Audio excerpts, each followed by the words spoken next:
په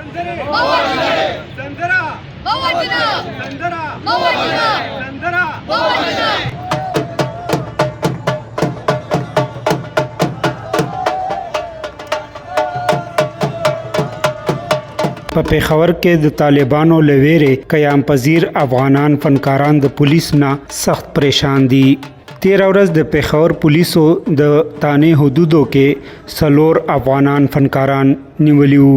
د دوی نیول او په زبردستي افغانستان ته د لیږلو په خلاف په پیښور کې د موسیقي سره تړون کې فنکارانو احتجاجي مظاهره وکړه.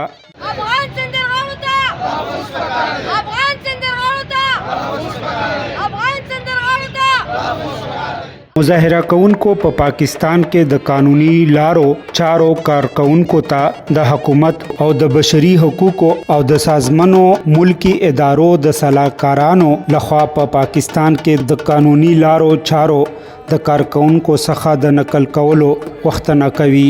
عوام خو الحمدلله ډیره زیاته مینه مونږ سره کوي او مونږ ته ډیر محبت راکوي. ډیر زیات چې مونږ چېرته پروګرامونو ته ځو نو مونږ سره ډیره مینه کوي.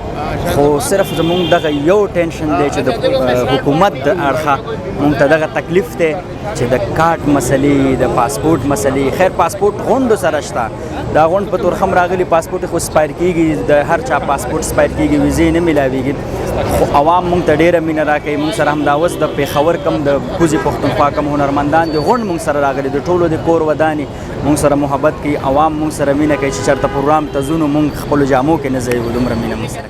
په افغانستان کې د طالبانو د اقتدار سنبالېدو نه پس په ګڼ شمېر فنکاران د افغانستان نه پاکستان ته او په پاکستان کې خاص پیښور ته راغلي دي او دلته پاتې کېږي.